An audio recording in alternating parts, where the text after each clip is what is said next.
മറിച്ചു കൊടുക്കുന്ന സാഹചര്യമാണ് കോഴിക്കോട് ജില്ലയിൽ നമ്മൾ കണ്ടിട്ടുള്ളത്.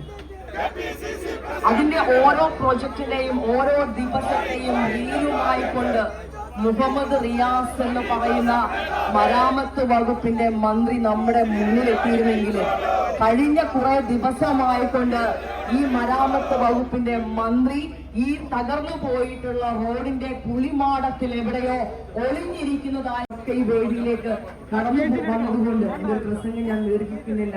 ഈ ഒരു സമര പോരാട്ടത്തിന് DCCയുടെ നേതൃത്വത്തിൽ കോഴിക്കോട് അഖിലേന്ത്യാ കോൺഗ്രസ് കമ്മിറ്റിയുടെ ജനറൽ സെക്രട്ടറി കേരളത്തിന്റെ ചുമതല വാക്ക് കേരളത്തിലെ കോൺഗ്രസ് പ്രസ്ഥാനത്തിന്റെ പുതിയ ആവേശവും അഭിമാനവുമായ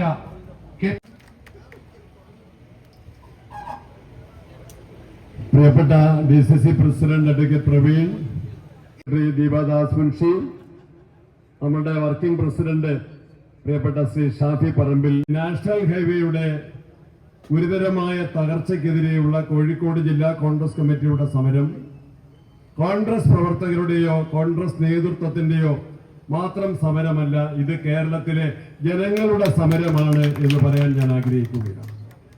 കാരണം ജനങ്ങളുടെ നികുതി പണമാണ്, 10,000-കണക്കിന് കോടി രൂപ ചെലവഴിച്ചുകൊണ്ടാണ് കൊട്ടിഘോഷിച്ച പ്രഖ്യാപനങ്ങളുമായി വലിയ അവകാശവാദങ്ങളുമായിട്ട് ഈ റോഡ് ഇവിടെ നിർമ്മിച്ചത്. ഇവിടെ മഴ തുടങ്ങുന്നതിന് മുമ്പ് നമുക്കറിയാം, കേരളത്തിൽ മഴയുടേതായ കെടുതികൾ സാധാരണഗതിയിൽ ജൂൺ മാസം അവസാനത്തിൽ അല്ലെങ്കിൽ ജൂലൈ ആഗസ്റ്റ് മാസങ്ങളിലാണ്. 2018 ഉരുൾപൊട്ടൽ ഉണ്ടായത് പ്രധാനമായും ആഗസ്റ്റ് 8-ാം തീയതിയാണ് എങ്കിൽ ഇവിടെ ആദ്യത്തെ ദിവസം മഴ പെയ്ത ആദ്യത്തെ ദിവസം മെയ് മാസം 19-ാം തീയതി തന്നെ ഈ നാഷണൽ ഹൈവേയുടെ ഒട്ടുമിക്ക സ്ഥലങ്ങളിലും ഗുരുതരമായ വിള്ളലും പൊട്ടലും അതുപോലെ തന്നെ പൊളിയലും ഉണ്ടായി. നമ്മളത് കണ്ടു. ആദ്യത്തെ മഴ ഒരു സ്ഥലത്തല്ല, ഒരു ജില്ലയിലല്ല, 150ഓളം സ്ഥലങ്ങളിലാണ് ഈ റോഡ് തകർന്ന് തരിപ്പണമായത്. അതിന് ജനങ്ങളുടെ പ്രതിഷേധമുണ്ട്. മാധ്യമങ്ങൾ ആ വിഷയം ജനങ്ങളെ അറിയിച്ചു. പ്രതിപക്ഷത്തിൽ നിൽക്കുന്ന കോൺഗ്രസ് പാർട്ടിയും അതിന്റെ സംസ്ഥാന നേതൃത്വവും അതിന്റെ ഭാഗമായിട്ടുള്ള അഖിലേന്ത്യാ നേതാക്കന്മാരും ഈ സംഭവ സ്ഥലങ്ങൾ സന്ദർശിച്ചു.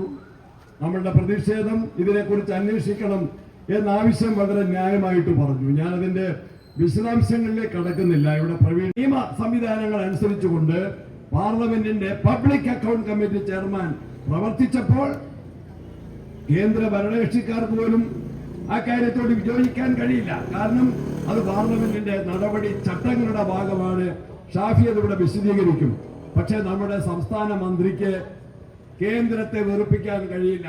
കാരണം അദ്ദേഹത്തിന്റെ കുടുംബം പെട്ടിരിക്കുന്ന ഗുരുതരമായ അഴിമതി വിഷയങ്ങളിൽ കേന്ദ്ര സർക്കാരിന്റെ BJPയുടെ സഹായം കേരളത്തിലെ പൊതുമരാമത്ത് മന്ത്രിക്ക് ആവശ്യമാണ്. അതുകൊണ്ടാണ് BJPക്ക് വേദന തട്ടിയാൽ, കേന്ദ്ര സർക്കാരിന് പരിക്ക് പറ്റിയാൽ അതിന്റെ സംരക്ഷകനായി കേരളത്തിലെ മന്ത്രി മാറിയിരിക്കുകയാണ്. ഒരു കാര്യത്തിൽ മാത്രമാണ്, ഈ റോഡിന്റെ കാര്യത്തിൽ മരാമത്ത് മന്ത്രിയുടെ നിലപാട് അതാണെങ്കിൽ, ഇന്നലെ നിലമ്പൂരിൽ ഉണ്ടായ ദാരുണമായ സംഭവത്തിൽ ഒരു 15 വയസ്സുകാരൻ, ഒരു പ്രിയപ്പെട്ട പാവപ്പെട്ട വീട്ടിലെ ഒരു വിദ്യാർത്ഥിയായ പയ്യനെ ഇന്നലെ അപകടം പറ്റി.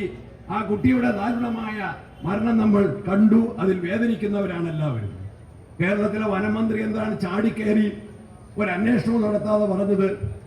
അത് നിലമ്പൂർ തെരഞ്ഞെടുപ്പിനെ ലക്ഷ്യമാക്കിയിട്ടുള്ള ഗൂഢാലോചന അതിന്റെ പിന്നിലുണ്ട് എന്നാണ്. ഒരു പാവപ്പെട്ട പയ്യൻ പന്നിയെ പിടിക്കാൻ വെച്ച വൈദ്യുതി വേലിയിൽ അറിയാതെ തട്ടി ഒരു പാവപ്പെട്ട വീട്ടിലെ 4-5 കുട്ടികൾക്ക് പരിക്ക് പറ്റുകയും അതിൽ 15 വയസ്സുകാരൻ മുന്നേ പോയ പയ്യൻ ദാരുണമായിട്ട് മരിക്കുകയും ചെയ്ത സംഭവത്തിൽ സത്യത്തിൽ കോഴിക്കോട്ടെ MLA ആണ് കേരളത്തിലെ വനമന്ത്രി. അദ്ദേഹത്തിന്റെ വാക്കുകളാണ്, ഒരാലോചനയുമില്ലാതെ. സത്യത്തിൽ അതിനെ അല്പത്തം എന്നല്ലാതെ കേരളത്തിലെ വനമന്ത്രിയുടെ ആ പ്രസ്താവനയെ രാഷ്ട്രീയമായ ഏറ്റവും അല്പത്തം എന്നല്ലാതെ അതിന് വിശേഷിപ്പിക്കാൻ സാധിക്കും. ഞാൻ വിചാരിച്ചു ഗോവിന്ദ മാഷ് CPM സംസ്ഥാന സെക്രട്ടറി മാധ്യമങ്ങളെ കണ്ടപ്പോൾ അദ്ദേഹം തിരുത്തും, ഇത് അന്വേഷിക്കണം എന്ന് പറയുന്നതിന് പകരം ഗോവിന്ദ മാഷക്ക് വനമന്ത്രി പറഞ്ഞ ഈ അസത്യ പ്രസ്താവനയെ ന്യായീകരിക്കേണ്ട ഗതികേടിലാണ് കേരളത്തിലെ CPM സംസ്ഥാന സെക്രട്ടറി. ഞങ്ങൾ പറയുന്നു, എന്താ അദ്ദേഹം പറഞ്ഞ കാര്യം? ഈ നിലമ്പൂരിലെ ഈ പയ്യൻ മരിച്ച അധികം താമസിയാതെ മലപ്പുറത്ത് അതിലൊരു പ്രതിഷേധ പ്രകടനം നടത്തി. അതാണ് വനമന്ത്രിയുടെ കണ്ടെത്തൽ. നിലമ്പൂരിലെ സംഭവം കഴിഞ്ഞ് മാധ്യമങ്ങൾ പറയുന്നു 1.5 മണിക്കൂർ കഴിഞ്ഞിട്ടാണ് മലപ്പുറത്ത് UDFന്റെ പ്രവർത്തകർ ഒരു പ്രതിഷേധം സംഘടിപ്പിച്ചത് എങ്കിൽ വനമന്ത്രി ഇതിലും ഗൂഢാലോചന കാണുകയാണ്. മാർക്സിസ്റ്റ് പാർട്ടിയുടെ പ്രതിഷേധ സമരം പോലെയല്ല ഐക്യജനാധിപത്യ മുന്നണിയുടെയും ഇന്ത്യൻ നാഷണൽ കോൺഗ്രസിന്റെയും ഇന്നീ സമരം സമാധാനപരമായ സമരമാണ്. നിയമസഭയിൽ കേരളത്തിലെ പരിപാവനമായ നിയമസഭ CPM എങ്ങനെ തള്ളിപ്പൊളിച്ചു, സ്പീക്കറുടെ ഡയസിൽ കയറി കസേരയും മൈക്കും കമ്പ്യൂട്ടറും എങ്ങനെ തകർത്തു എന്ന് ഞാനും ഷാഫി പറമ്പിലും 2013 2015 മാണി സാറിന്റെ ബഡ്ജറ്റ് അവതരണ വേളയിൽ ഞങ്ങൾ കണ്ടവരാണ്. കേരള നിയമസഭ നടത്തിയതാണ്. ഇപ്പൊ മാർക്സിസ്റ്റ് പാർട്ടിയും സംസ്ഥാനത്തെ വനമന്ത്രിയും ഏറ്റവും വലിയ ഗുരുതരമായ തെറ്റായിട്ട് കാണുന്നത് MV രാഘവന്റെ വീട്, പാപ്പിനിശ്ശേരിയിലെ വീട് അഗ്നിക്കിരയാക്കിയ CPMന്റെ സമരം കേരളം കണ്ടവരാണ്. അതുപോലെ തന്നെ പറശ്ശിനിക്കടവിലെ പാമ്പ് വളർത്തൽ കേന്ദ്രത്തിന് തീയിട്ട് പക്ഷികളെയും പാമ്പുകളെയും മിണ്ടാപ്രാണികളെ അഗ്നിക്കിരയാക്കി ചുട്ടുകൊന്നവരാണ് കേരളത്തിലെ മാർക്സിസ്റ്റുകാരെ. അവർ മറക്കാൻ കഴിയില്ല. ചാവശ്ശേരിയിൽ കുറെ വർഷങ്ങൾക്ക് മുമ്പാണ് മാർക്സിസ്റ്റ് പാർട്ടി നേതൃത്വം നൽകിയ ട്രാൻസ്പോർട്ട് സമരത്തിന്റെ പേരിൽ ബസ്സിൽ യാത്രക്കാരെ യാത്ര ചെയ്യുന്ന ബസ്സിൽ ട്രാൻസ്പോർട്ട് KSRTC ബസ്സിൽ തീയിട്ട് പെട്രോൾ ഒഴിച്ച് തീയിട്ട് കത്തിച്ച് കൊലപ്പെടുത്തിയവരാണ് കേരളത്തിലെ മാർക്സിസ്റ്റ് പാർട്ടി. അവരാണ് ഇപ്പോൾ നിലമ്പൂരിൽ ഈ പിഞ്ചുബാലന്റെ ദാരുണ മരണത്തിൽ പ്രതിഷേധിച്ച UDFന്റെ പ്രവർത്തകന് അവർക്കെതിരെ വലിയ രാഷ്ട്രീയ മര്യാദ നമ്മളെ പഠിപ്പിക്കുന്നു. ഈ ദേശീയപാതയുടെ ഇത്തരത്തിലുള്ള തകർച്ചയിൽ ഗുരുതരമായ അഴിമതി ഉണ്ടായിട്ടുണ്ട്. അതിനെക്കുറിച്ച് അന്വേഷിക്കണം. കേരള സർക്കാർ അന്വേഷണത്തിനെതിരാണ്. കേന്ദ്ര സർക്കാർ ഇതിൽ പ്രതികൂട്ടിൽ നിൽക്കുന്ന അന്വേഷണത്തിന്റെ പ്രതികൂട്ടിൽ നിൽക്കുന്ന കക്ഷിയാണ്. കേരളത്തിന്റെ ഈ കാര്യം പരിശോധിക്കാൻ ഇവിടെ DCC പ്രസിഡന്റ് പറഞ്ഞതുപോലെ ന്യായമായ ഒരു ജുഡീഷ്യൽ അന്വേഷണം, നിഷ്പക്ഷമായ ന്യായാധിപന്മാർക്കുള്ള ഒരു ജുഡീഷ്യൽ അന്വേഷണം നടത്താൻ കേരളത്തിലെ കോൺഗ്രസ് പാർട്ടി ആവശ്യപ്പെടുകയാണ്. എന്തുകൊണ്ട് സർക്കാർ അറച്ചു നിൽക്കുന്നു? എന്തുകൊണ്ട് മടിച്ചു നിൽക്കുന്നു? മടിയിൽ കനമുള്ളവന് മാത്രമാണ് വഴിയിൽ ഭയക്കേണ്ടതുള്ളത് എന്ന് നമുക്ക് മനസ്സിലാക്കാൻ സാധിക്കും. ഈ അഴിമതി വെച്ചുപറപ്പിക്കുന്ന പ്രശ്നമില്ല.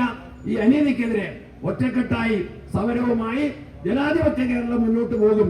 അതിലെല്ലാവരുടെയും ജനപിന്തുണ ഒരിക്കൽ കൂടി അഭ്യർത്ഥിച്ചുകൊണ്ട് ഈ സമരം ഉദ്ഘാടനം ചെയ്യുന്നു. നമസ്കാരം. ജയ് ഭാരത്.